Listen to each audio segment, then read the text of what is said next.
की मुखबिरी भी की। मुसलमान ही अंग्रेजों के खिलाफ सबसे पहले हथियार उठाए। 1772 में शाह अब्दुल अजीज ने अंग्रेजों के खिलाफ फतवा देते हुए ऐलान किया कि अंग्रेजों की गुलामी हराम है और हर मुसलमान पर फर्ज है कि वो अपने मुल्क और देश की आजादी के लिए खुद को कुर्बान कर दे। 1857 में होने वाले विद्रोह की प्लानिंग एक मुसलमान मौलवी अहमदुल्लाह शाह ने की थी। वो भारत के अकेले इंसान थे जिन पर अंग्रेजों ने 50,000 रुपए का इनाम रखा था। यह रकम इतनी बड़ी थी कि राजा जगन्नाथ ने पैसों की लालच में आकर अहमदुल्लाह शाह की मुखबिरी कर दी और अंग्रेजों ने उन्हें शहीद कर दिया। बहुत कम लोग जानते हैं कि 1857 में शहीद होने वाले 90% लोग मुसलमान थे। जालियांवाला बाग में जनरल डायर की गोलियों का निशाना बनने वाले अधिकतर लोग भी मुसलमान थे। भारत की आजादी का नेतृत्व करने वाले संगठन इंडियन नेशनल कांग्रेस के 9 से अधिक प्रेसिडेंट मुसलमान रहे।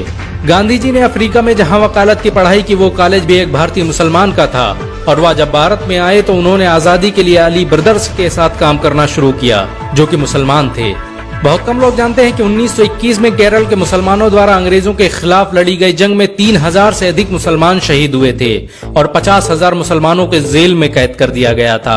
ये आंदोलन मोपला मुस्लिम आंदोलन के नाम से जाना जाता है। 1942 में शुरू हुए भारत छोड़ो आंदोलन की रूपरेखा मौलाना अबुल कलाम आजाद ने तैयार की थी। संविधान निर्माता डॉक्टर भीमराव अम्बेडकर को पहचान दिलाने में मुसलमानों का बड़ा योगदान रहा है। 1946 में जब भीमराव अम्बेडकर दलित होने की वजह से इलेक्शन हार गए तो बंगाल मुस्लिम लीग ने उन्हें मुस्लिम इलाके से इलेक्शन लड़ने की दावत दी। इस तरह भीमराव अम्बेडकर संविधान सभा का हिस्सा बन सके। अगर मुसलमान भीमराव अम्बेडकर को इलेक्शन न जिताते तो उन्हें कभी भारत के संविधान को लिखने का मौका न मिलता।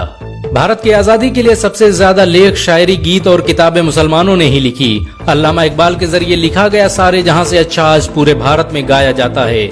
आपको ये जानकर शायद हैरानी होगी कि देश के लिए शहीद होने वाला पहला पत्रकार मौलाना मीर बाकर एक मुसलमान था। भारत की आजादी के लिए मुस्लिम राजाओं और महाराजाओं ने अपने खजाने खोल दिए। कोलकाता के हाजी उस्मान सईद ने अपना सब कुछ भारत की आजादी के लिए कुर्बान कर दिया। हाजी उस्मान की अमीरी का अंदाजा इसी बात से लगाया जा सकता है कि 1920 तक कोलकाता में बनने वाला हर स्कूल और हर बड़ी बिल्डिंग उन्हीं की थी।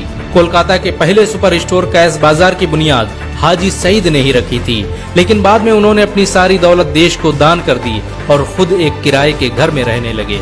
अमीर हमजा और अब्दुल हबीब यूसुफ मरफानी जैसे मुसलमानों ने अपनी अरबों रुपये की संपत्ति देश की आजादी के लिए कुर्बान कर दी। सुभाष चंद्र बोस द्वारा अफगानिस्तान में स्थापित की गई सरकार में 9 में से 5 मंत्री मुसलमान थे। भारत की आजादी के लिए देश भर में मौजूद मस्जिदों को किलों की तरह इस्तेमाल किया गया।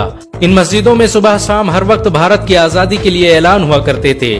आजादी के वक्त कोई मस्जिद ऐसी नहीं थी जिसकी दीवारों पर मुसलमानों का खून न लगा हो।